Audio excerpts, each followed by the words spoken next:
Welcome to One Interview, One World. This is Lainey Kay, and this is a show about interviewing people from all walks of life because everyone has a story to share and we can all learn from each other. I hope you enjoy listening.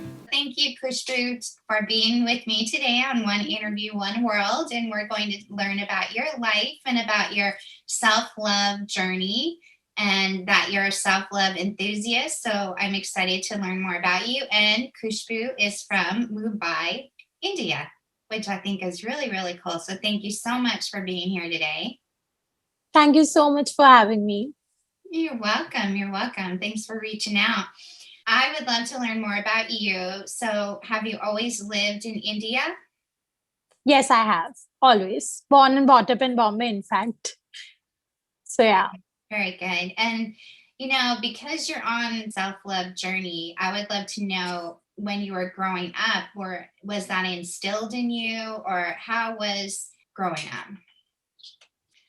I think, it's really funny the way I say it, but, we've always been told that love is all about finding that one person and, you know, finding it in your relationships, etc. And then you don't really learn it through novels or books, etc. So I say, life played a wingman and pushed me into the self-love journey because it is something that you don't really learn.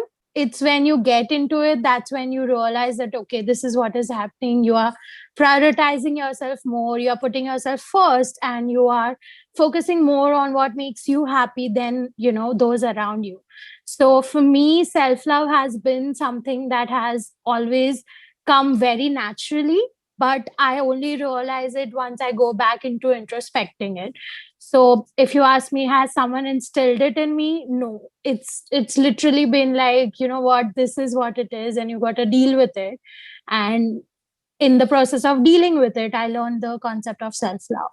When you were growing up, did you have a religion that your family taught you?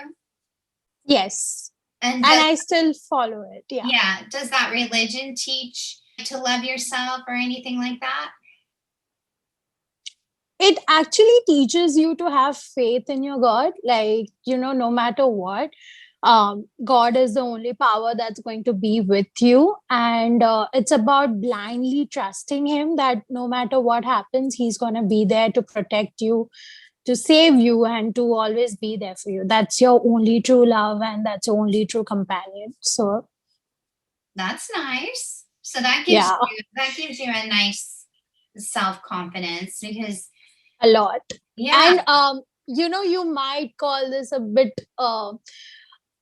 not so believable, but I have had experiences where I felt like, what, this is God protecting me, or this was God's plan. Otherwise there was no way I would end up being here or doing this or etc. So I'm very strongly of a belief that God is there and He protects you and He helps you reach wherever you are meant to be.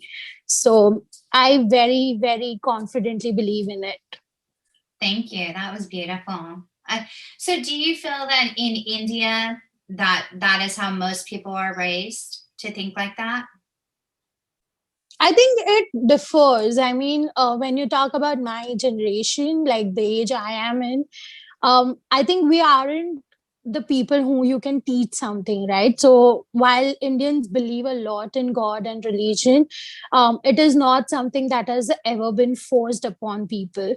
So it is like you are taught a certain way, but if or not you want to believe in it, it's purely the child's choice. So yeah, but the kind of devotion Indians have for their God, I don't think there are any other countries who follow that. So, in general, on a larger perspective, yes, I think so. Very, very nice. And then what was it like growing up in India for you? I think it was very warm, if I may say so, because you're the institution of family and the whole concept of being there for each other or to be dependent on each other is very, very strongly built. Like very rarely rarely do you see kids moving out when they are teens, or you have to live through a whole life, you have to grow together. No matter how annoying it can be, they stick together. So I think it's wonderful that way. Obviously there are a lot of random things that piss you off on a day-to-day life, but that's, I think that's a part of life. You go anywhere, you're going to face them. So you're saying children, like young adult children, are generally still living with their family, or that, like, what age do they end up moving out?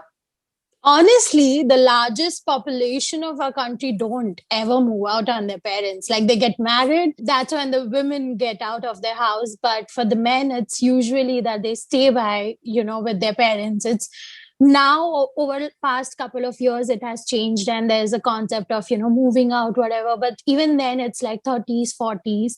But India is huge, and there are multiple metropolitan cities, and each city has their own rules. So for some bigger cities like Bombay, the kids are now slowly moving out by 20, 25, 30. But beyond that, nobody moves out in their teens. Like, they just don't feel the need to, because they are in the secure bubble of, family and everything else. And that's normal. It's normal for them. Yeah. Very normal.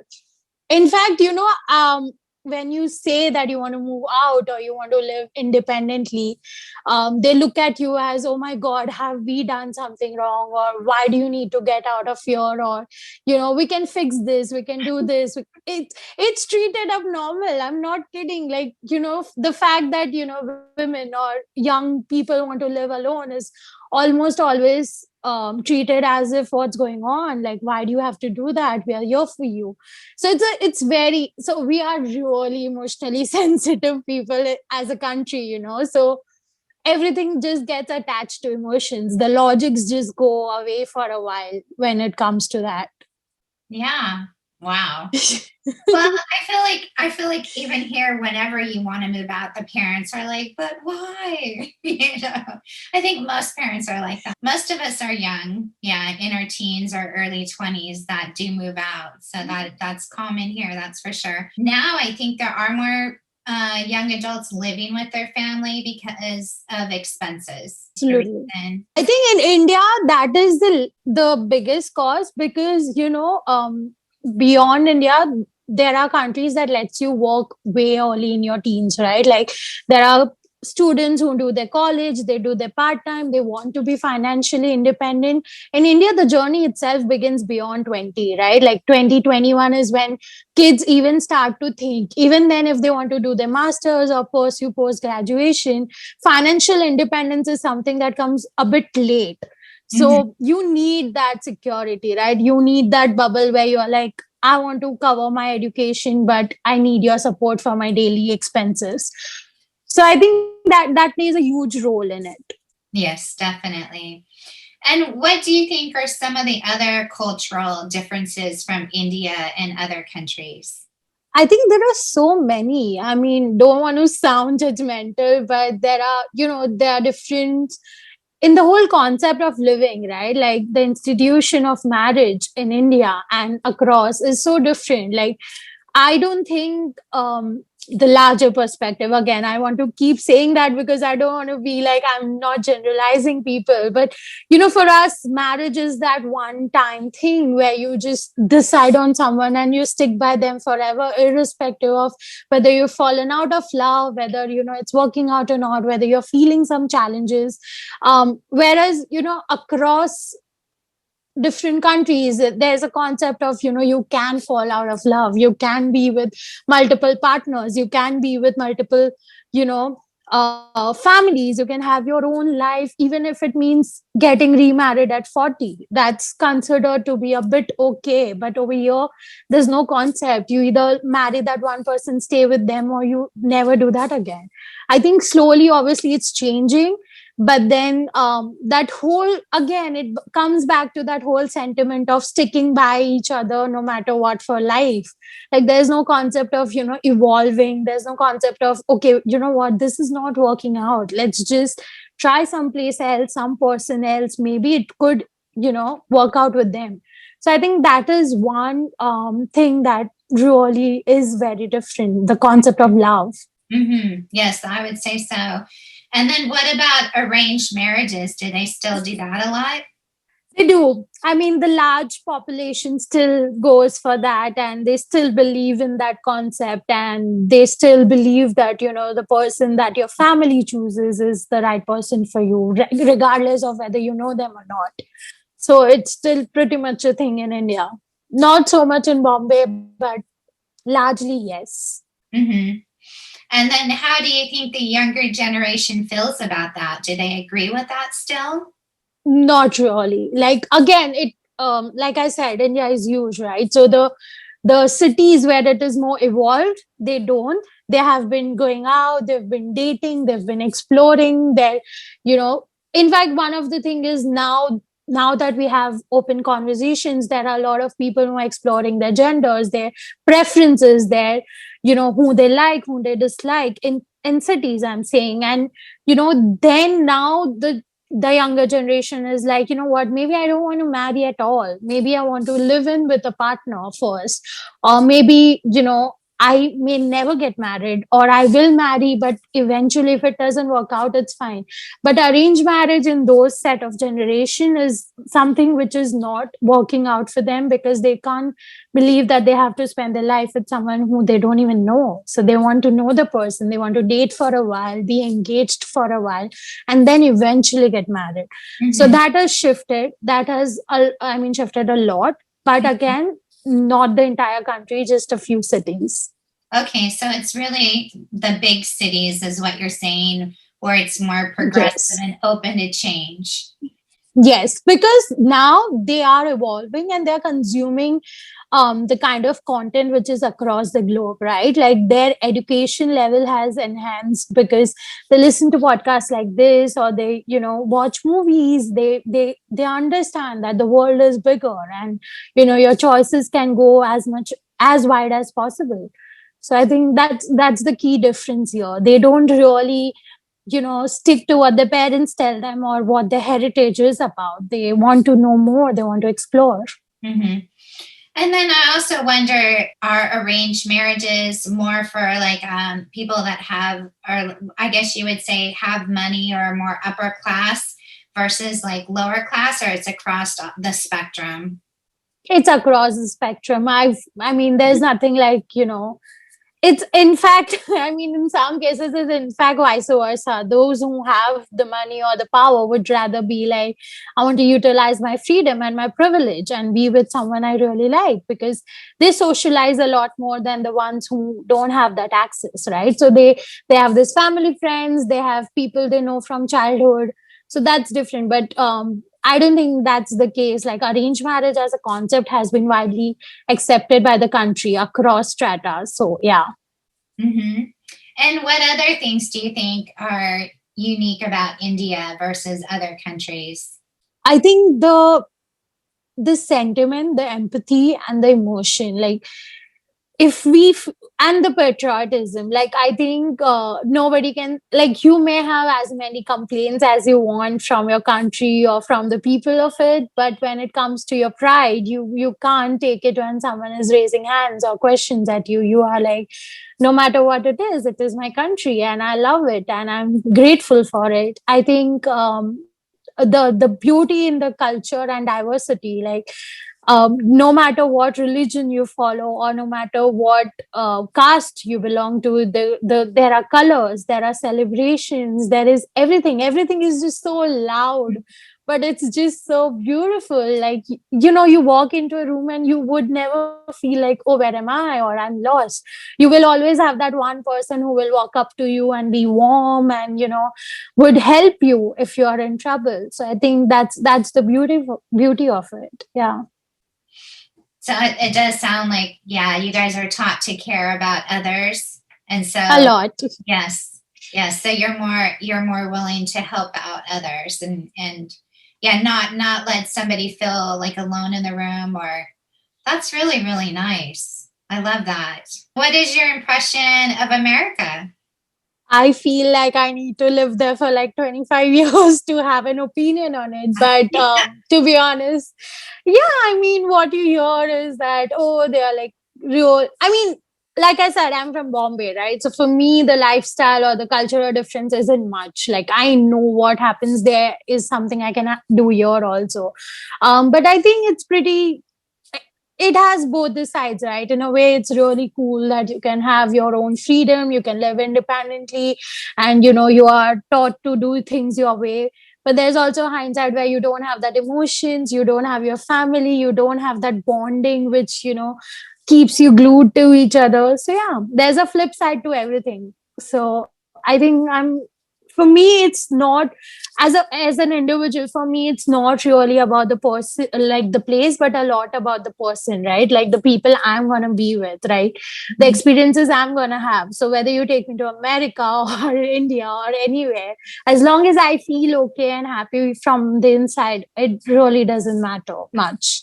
Have you traveled to other countries? I haven't been able to. In fact, I had a couple of plans, but the pandemic I've just been to Thailand. That was a family outing, not an outing to explore stuff, but not so much, not yet. Mm-hmm. But I do have a lot of friends across the globe and I do hear stories. So I do know a couple of stuff. And where you live, so you grew up in Bombay, is that what you said? So that's like Yes. a big city. So you did have like probably more worldly, exposure to things than I would guess in other places. And then what is Mumbai? What is that? Is that a big city too, isn't it? It is. Okay, so sorry, my bad, but Mumbai is Bombay. So Oh, the thank earlier you. name was Thank you. so it was called Bombay and then it was renamed to being Mumbai, Thank and you. my bad. No, it's not So your yeah, bad. It's my knowledge.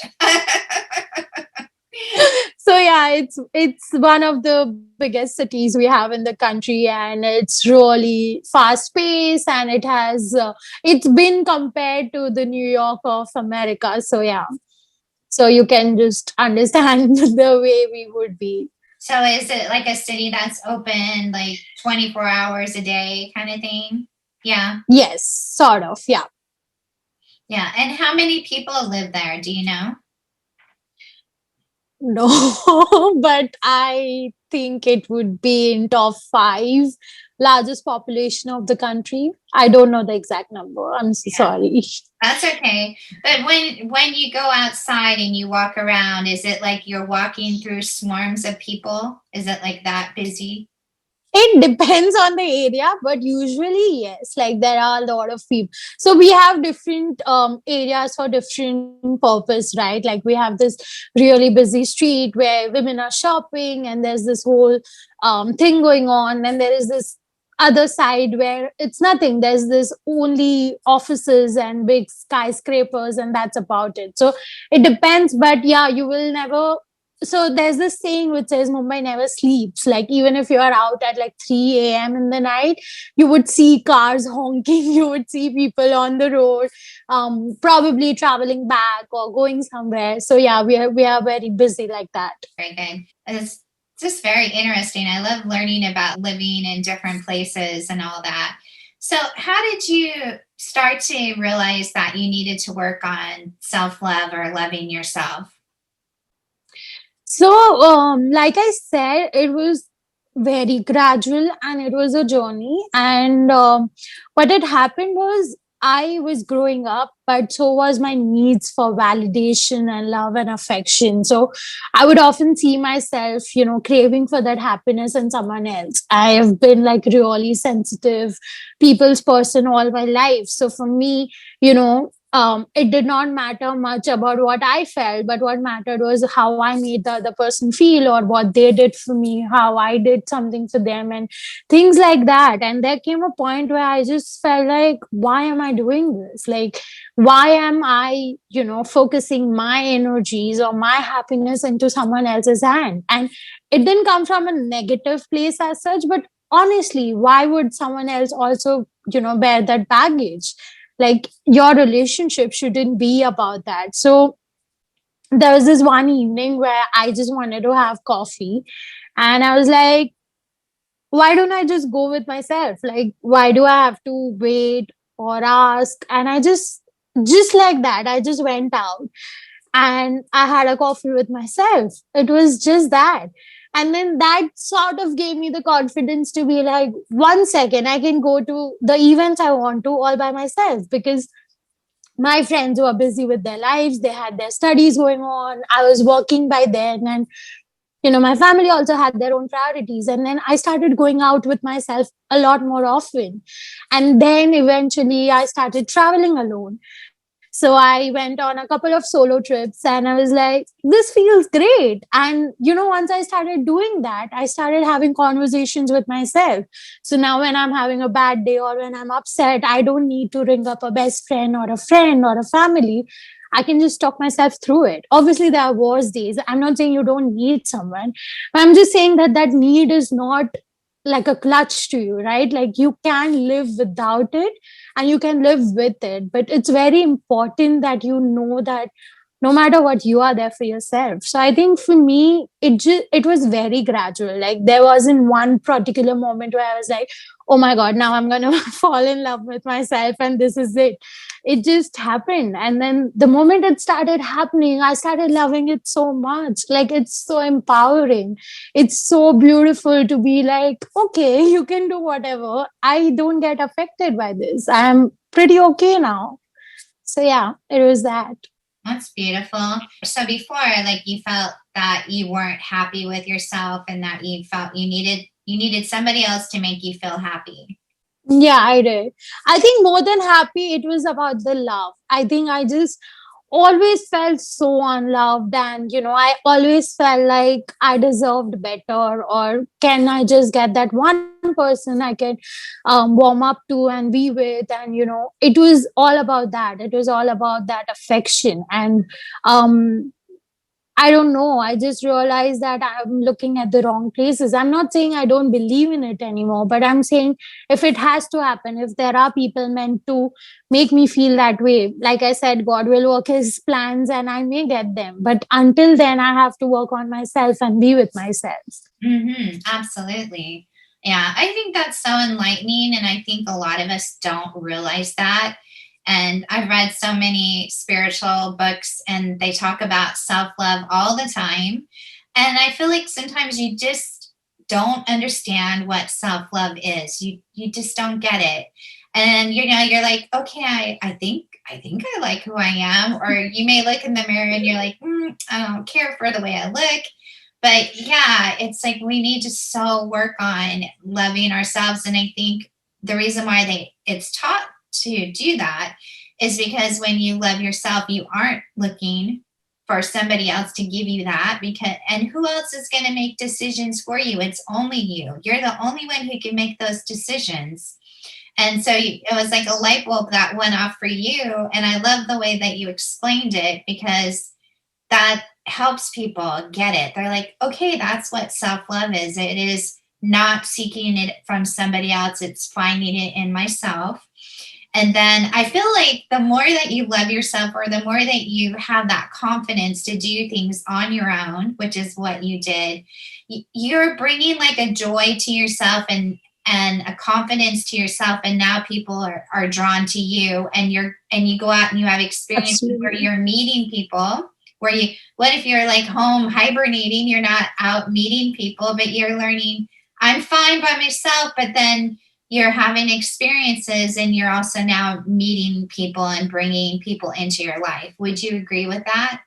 Absolutely. I think it's great that you bring this up, because, there is a huge difference in solitude and loneliness. Drowsing yourself into loneliness or being depressed, or, being like, what, I don't need the world. I can do this by yourself. I don't need anybody. That's often loneliness. But solitude is something where you enjoy it, but you also enjoy it with the people around. Like when I go for my solo trips, I am alone, yes, but there are, co-travelers, there are new people, new language, new, experiences. And that's where you learn so much. And because you are so in love with yourself, because you're so indifferent of others, you just let loose, because you're like, I'll see where this takes. Like, I'm okay and I'm open to everything. Like, you have nothing to lose because you've got you, right? Like, when you know that you have someone holding you so strongly, you're just like, let's go, let's just see what life has in store for you. And I think self love does help a lot, because if you don't love yourself, half of the time your social experiences are dwelled into self doubt. You're often like, oh my god, what is this person thinking, what is that person going to do, how am I going to react like this, or whatever. But when you're like just super confident and you're like, it's okay. I mean, what's the worst that can happen? Someone may not like you, someone may not be in your life. It's fine. There are those who will. So I think to get that confidence, it's important for you to value yourself and to respect yourself. Absolutely. And do you feel that by having this confidence and self-love and being able to go out on your own, that it's helped you evolve as a person? A lot.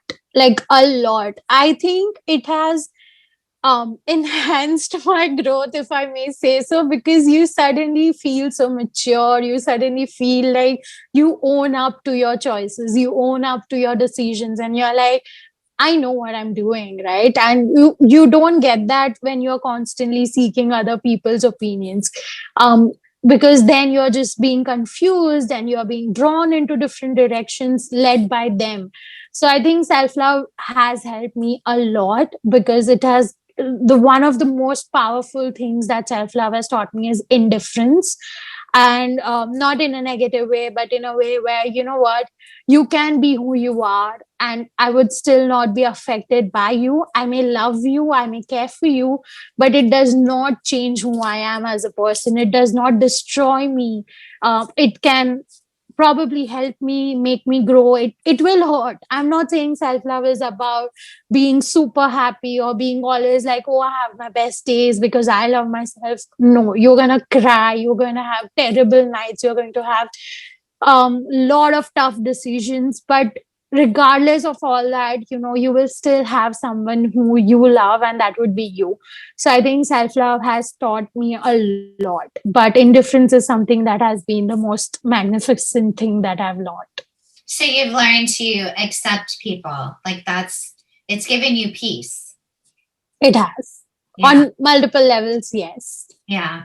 Beautiful. Beautiful. When you travel by yourself, what advice would you give to someone to, go out on their own, or what would you tell them to tell themselves, I guess, to help them, overcome that, being afraid to do that? Because that is something that I think a lot of us have, that we're not comfortable being by ourselves or going out by ourselves, or let alone traveling by ourselves.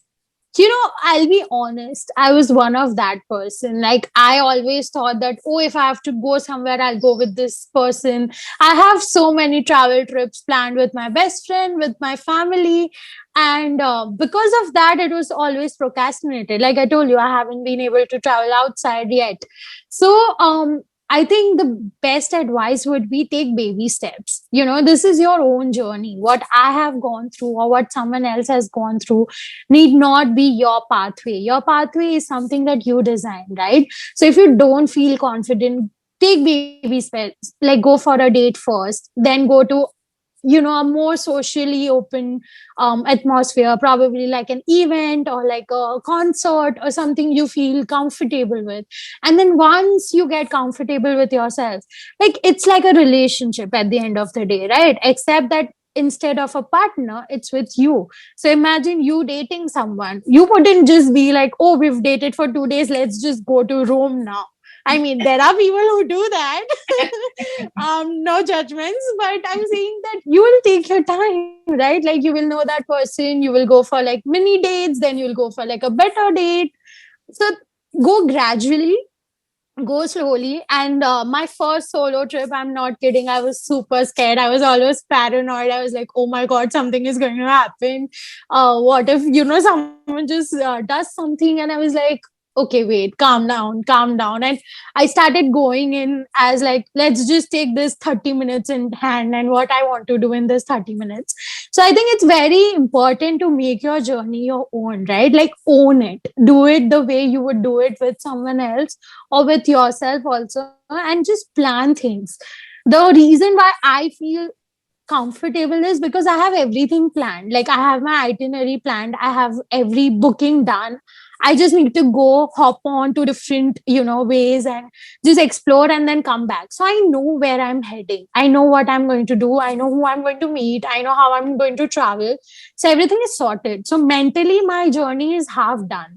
The other half is to then open up to people around. And I think you need to judge your vibe, and that's true for anything. Like even when you are with your friends, if you meet someone else, like if you meet a stranger, you will have a vibe to it, right? You will be like, oh, this person is giving me some negative vibe, or this person looks creepy, this person looks shady. Walk away.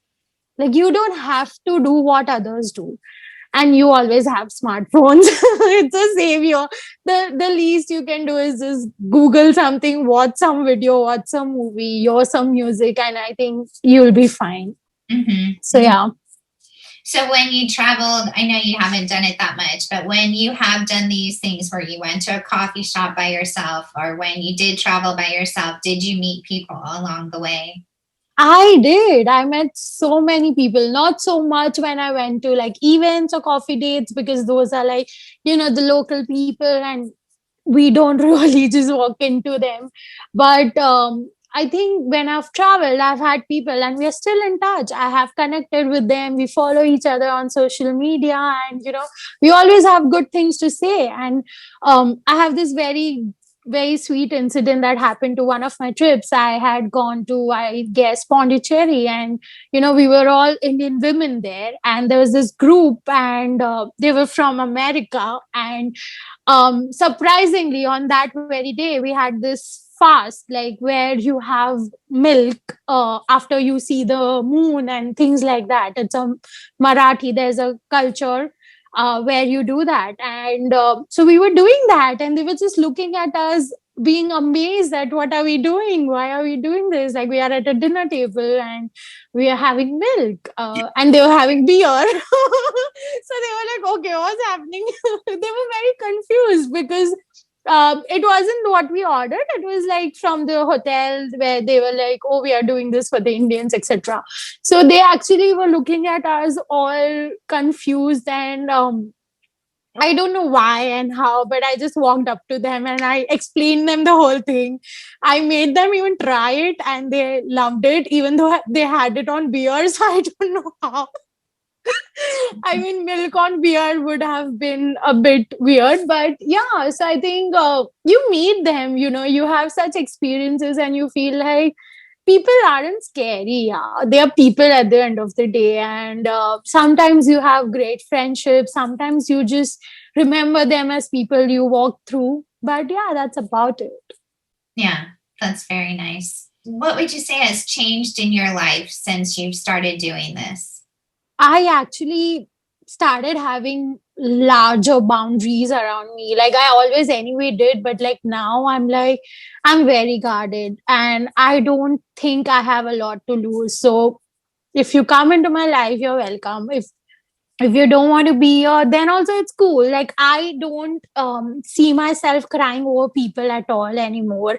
The only times now I get affected is with myself, like if I behave a certain way or if I get affected by people who I shouldn't be affected with situations. But I think this journey has just helped me be like, I am okay who I am and with whoever I am. And I may need people, I may want people, but I'm not gonna, sit here, crib or cry or like wait for them to come. I will live my life regardless. Like if I have a plan to, let's say, visit America or someplace else, I will do that regardless. I'm not gonna sit here and be like, oh, I'll wait for my best friend's career to get sorted, or I'll wait for my family. I won't do that anymore because I'm like, it's my life and I have to own it. Mm-hmm. That's so wonderful. That's a fantastic thing to, and that's not something you feel that you would have been like before you started this journey. You wouldn't have felt comfortable doing that. think I wouldn't have even thought about it. Like, comfort comes very secondary because for me, it was always like you do it with them or you don't do it at all. Like, there was no concept of, oh, you can do it by yourself or, you can travel alone. It didn't occur to me. So I think if this journey had not happened, I wouldn't have even known. How long has it been? Um, 5 years, close to 5 years. Yeah. So do you Yeah. feel like you're a completely different person in a way? Absolutely. I mean, I go back to my social media posts or I go back to my conversations and I'm like, oh my God, who is this person? Like, she's so emotional. She's so sensitive. She got affected so much. And, she took decisions that she would have not in current times. So, yeah. And the whole fact that I got to travel so much in at least 2 years, it's been like, I was a completely different person, and I myself don't recognize that person so much now. And what does your family think? Do they think of you differently now too? I think to an extent, yes, because when I have my boundaries or when I choose myself so much, they are also viewing it, right? Like, so they know that, okay, now if she's saying no, she means it. Or, if she wants to do something, she will eventually do it regardless of what we say. So I think, yes. But the good thing is that they take a lot of pride in it. So they're like, wow, we are really proud of the journey and we are really proud that regardless of what happens, she's so confident and she's smiling. So I think they see the change and they also have somewhat been affected with it, but I think they are pretty happy about it. So that's a good thing. Yeah, definitely. That's huge. That's huge. And then do you feel it's changed them? Has it changed them some to become more paying attention to themselves as well? I think yes. And I wouldn't limit this just to my family, but I think even my social circle or the friends or, people I've been close with, I think even they somewhat take inspiration, if I may say so, in the sense where they realize that, she makes sense. She's right. Like, why are we stressing so much? Or why are we waiting for that person? Or that it's okay if I skip this, or it's the little things, right? Like the small decisions in your life. And I think I see them being like, yeah, it's cool. I think we should do that too. Like, I see them being independent now. I see them being like, yeah, it's okay. I mean, the whole fact that they let me. So, for young women traveling in India is still a big thing where they're like, oh my God, what will happen with the safety and things like that. So for them to even accept that is because I've proved myself, because I've told them that I'm going to be responsible about it. So it has changed them, their perspectives over the world. They now get it. Yeah, maybe there is a newer perspective out there. Maybe we should evolve. Maybe we should accept it. So, Mhm. yes. Absolutely. That's so fantastic. Thank you. Do women travel in India by themselves or that's like very rare? I mean, I honestly felt like there wouldn't be many women who would be doing this because of various reasons. But I was so surprised because when I started my journey and when I started looking around, I was like, who am I kidding? Like, forget the younger ones. There are women in their 30s and 40s and 50s. They're like, oh, we are done with everything. Now we just want to travel. And they have these small groups. So, yeah, they have these friend circles and they just go for like this monthly retreat. It's beautiful. Like early on, it was, but again, the whole thing of the city plays a role.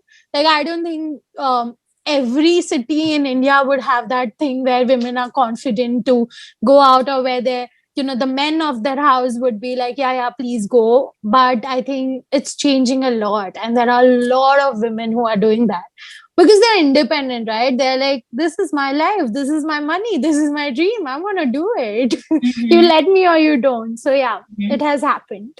I kind of feel that definitely your generation, like, more women are independent and more women are doing more things than they ever did before, or they'll go live in other countries or they'll study abroad. I just feel like the women are going to change the world. It's amazing. Absolutely, they are. Yeah, I love that. But I mean, of course, young men too. but I just see that. I've just seen like so many young girls, because I have children and my daughter, she's going to be 25 and she did Oh, study abroads, but there were so many girls doing study abroads. And not the percentage I would say was, gosh, it was 80% or more. It's girls, so I thought that wow. was really interesting. So Absolutely. I think it's so good to travel though, because it does open up your eyes to different things. And I love interviewing people from other countries because, we don't know enough about other cultures, and what mainstream is telling you is not always the correct information. That's true. Yeah. I would love to know, because of COVID, how has that affected you this year? It's been worse. We've, because we have such a huge population, our restrictions are even more tougher. So we've been in lockdown far more times than any other country would have. And in fact, we still are. And initially, it was all good. It was like, yeah, it's fine. We'll get through it. Maybe a month, a couple of months. That's it. But it's been more than a year now. It's been tough because you are literally like locked up with very minimal stuff that you can do. But for me, luckily, I don't know why and how, but I came up with this random things of like having dates with myself in my room, or like doing it up, or like, yeah, so I keep doing those things and experimenting with the way I can over here, because I can't travel, I can't get out much. So I just hope I get to soon, because it's been a lot. Like, it's been really a lot. When you do go out, what are the restrictions for you? One is that, now recently what has happened is not everything is going to be open 24 by 7. So there are set timelines for each and everything. Like, if you want to shop for groceries and stuff, it's going to be at particular morning times only. And you can't get out without any reason, or unless you are not a doctor, you can't get out. You can't travel as such. Like, in a car, there can't be more than two people at a time. And so the offices have been shut, the places have been shut. Like, there is no public parks open, there is no public place that is open.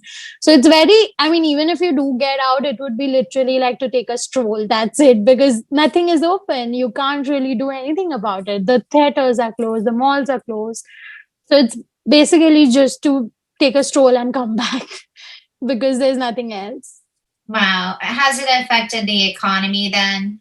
A lot, like hugely. Like, it's I think it has affected a lot of small scale businesses as well as the large, but the local vendors, the people whose survival was, dependent on a day's earning, has affected so much. There are people who have been struggling to get a day's meal, and it's been very tough for a lot of people. Mm-hmm.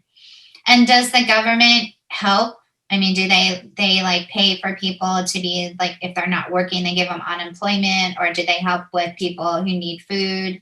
They do. I mean, they have a lot of various schemes and, donations that takes place, where you can, the ones who have the money can donate, and, they try to supply for the food. And I would just circle back to the conversation we had about India being this really helping country, where, there are n number of NGOs, there are n number of people, there are a lot of people, who don't really even wait for a medium. They literally just started walking by and, going on streets, offering food, offering, medical help, or educating people, giving away the masks. And, we also have ambassadors who have started their own initiatives to help the ones who are in need. And so that way, there are a lot of religious foundations who have started taking in people, or who started offering them shelter, food, basic necessities. So that way, we've been trying a lot, like, even in terms of medical help. If we have had to open up a lot of public places and convert them into hospitals, or,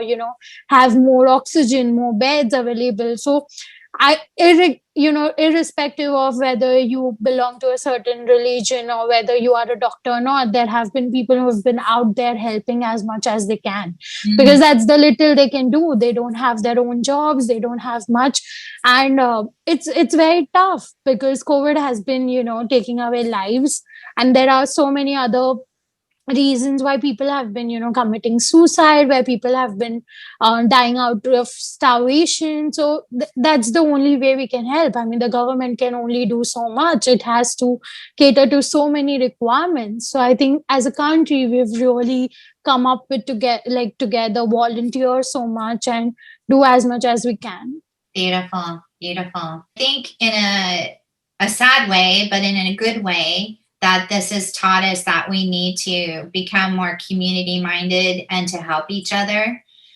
Yeah, and not depend on the government. You have to take Yes. action yourself and be self-reliant. So I feel like that is something that's huge that's come out of this. And also the fact that no tomorrow is promised, right? No future is promised. You might save up, you might do all your financial planning, or you might have all your big plans for the, oh, after 30, I'll do this, after 40, I'll do this, or my retirement plan is this. But honestly, with things like this, you like, you don't even know if tomorrow exists, because last 2 years have been a havoc. Like, regardless of COVID, there are so many other things that has been happening across the globe which has affected so many people.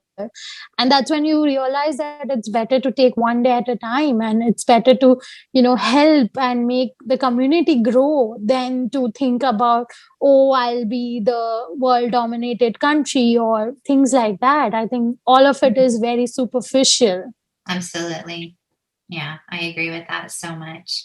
What would you say then for, people to work on their self-love journey? What are some of the things that they should start doing? First things first, you need to understand and be aware that you need it. Like, the problem with us is that we've always been taught about love in a way where it's always about other person, be it family, be it your career, be it a romantic partner. It is always about someone. But you need to be aware that this has to be about you, that this has to be your journey. And once you are aware, you need to start taking baby steps. And like I said, it could be anything for everyone out there. Like, for me, if it is like singing on a bad day or taking myself out for dates, for you it could be writing down on your journal or having a conversation with your friend or whoever you want to, just do anything and everything it takes to make yourself happy on a daily basis. And don't think of this as like a task or like, oh my god, I have to do this. This is not a course, this is not something that you have to get a certification at the end of, and this is not a destination, this is a journey. And it will keep changing, it will be very subjective, it will be yours own, and you create it. I think the only love story you have all your authorities on are is this one. So just own it. I think that's all I would say. Just be your own hero, heroine, or whoever you want to be, and just own it. I like what you said. You do things that you love, and I do feel like the way that we bring joy into our life is by following our passions and doing things that we love. And I feel like that is something that isn't taught as much as it should be. Like, I feel like even from a little kid, I feel like the things that we should teach them is we love who you are. You're you're nobody else is like you. And then also to teach them, what do you love? What is your passion? And to let them always seek that out, because we feel bad for some reason. We feel guilty when we want to go do something that we want to do, that we love to do, but yet that brings us the most joy and happiness and self-love. We don't even realize that. Absolutely. I think a part of the reason is because, when we are born, we've always had this cycle where we've been taught right from the beginning to depend on someone else, like your parents, your teachers, and things like that. Like, you've never been told that 1 second you can have your journey of your own. Like, obviously, you need their validation, you need their care, you need their love, but you do need yourself too. And I think we've been taught these labels, these differences, these perceptions about, oh, you have to look a certain way, you have to behave a certain way, you have to follow this, you have to follow that. Nobody really tells you that, beyond all this, there's a soul which is yours. And, no matter how much you fight it, that will be unique to you. And not even your own parents are going to know what's about it. Like only you know, you know yourself, only you know your soul and what makes it happy. So I think the part of the problem is that we've been born and raised to grow as codependent individuals rather than, self-reliant, self-loving individuals. I think the concept of love is so tweaked in their own perceptions that it has lost its essence. I think we need to teach. And I think part of the reasons why I, reach out to podcasts like yours, or, reach out to people to have conversations like this, is because I want people to know that, there is a love story that is all about you. It's not only about what we are taught in the novels or in the movies, or, while growing up, what we've been told. It's also the fact that you can love yourself. I think it really matters. Thank you. Thank you. And when you have children, or with nieces or nephews, or just when people raise children, how do you think is the best way to instill this in them? I think by not being a parent, by not being someone authoritative, but by being a companion, like irrespective of the age gap, irrespective of the differences, the generational gap, because that's bound to be there. You have to look at them as a companion, as an equal. Okay, I don't mean it like when they are 1 year old, like a toddler, but I'm saying, growing with them and growing with their ecosystem, knowing where they are coming from, but also imbibing values that you hold closely with example. Setting the right examples is very important, and giving them the right access is equally important. Like you need to make them aware by giving them access to, say, certain content, or giving them access to probably the right platforms, like hearing them out. I think the biggest and the best way is to have conversations and to communicate. No matter what it is, you cannot have your child be scared to tell you anything, or be afraid that, oh my god, if I do this, my mom is going to be like this, or my father is going to be like that. I think for a child to have that blind faith that no matter what, it might sound really weird, but the kind of faith we have for a god, I think that the if you are successful at having that faith with your children, I think it's gonna work wonders. Yeah. And when kids grow, they most probably learn from what they see, not more of what they hear or things like that. I think what they experience and what they see. So if they see their mother is so self independent, if they see their mother loves them herself so much, I think they are bound to imbibe that from her or her father, or whoever is around. So I think for you to first practice it and not fake it, like mean it when you say things, right? Like your kids are smart that way. They will catch when you are bluffing around. So I think to be honest and to be vulnerable also, like you need to let them know that the world is not all roses. There are going to be thorns, there are going to be bad days. And how you dealt with it is how they are going to deal with it in future. Having open communication, but teaching them to be able to feel comfortable to talk to you about things is big. Yeah. And even when you have that opening, they still feel uncomfortable. Yeah, still feel uncomfortable. Yeah. But you can give, so sorry to but even then there are the right resources, right? You just need to make them meet them, probably like a doctor or a friend or someone who can, yeah, who they can trust and they might not have an issue with, or maybe they have found them themselves, and you just need to warm up to that person and be like, okay, I'm going to let you into my child's life, but you need to be assertive and you need to be like, okay, I trust you too and you can do it, like, but right, just keep me aware. Yeah, fantastic. Yeah, so I'm so happy that I got to meet you. It's wonderful.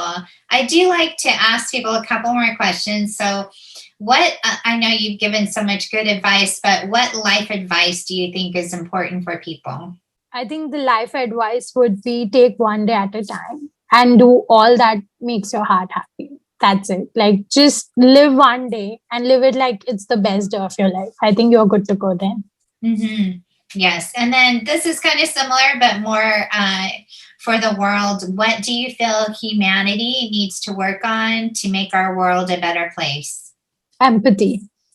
I think we need to be a lot more kind, a lot more empathetic, and we need to stop running so much in this cat race, which is never going to end.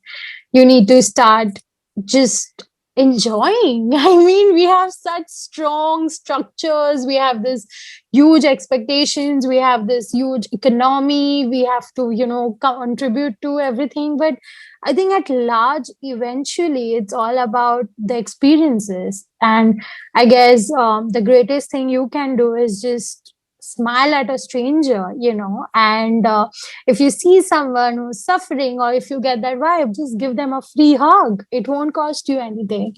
It does not have to always be about money. It has to be emotions. It has to be warmth. I think radiate your warmth wherever you go. So beautiful. You're a beautiful soul. Thank you so much. I could see you writing a book because you have so much great Oh God. information. You should. You should. I would love to. Maybe someday. Yeah. Or even like start giving like when things open up, start giving speeches. Even schools, like elementary schools and schools around you. I feel like the children, I mean, I know your culture is different than ours, but I feel that what you're teaching is so important. I actually want to do that. Like that was the part of the reason why I started at least speaking up on podcasts, because eventually I want to do that. But I'm not just sure how I'll shape up that. But yeah, that's sort of on the list. So let's just hope I do that. Yeah. But Well, it means so much to me that you said that, because it really is very, very sweet. So thank you so much. you're welcome. All right. Well, thank you. And I wish you well with everything. Thank you so much for having me, and we'll definitely be in touch. All right. Take care. You too. Bye bye.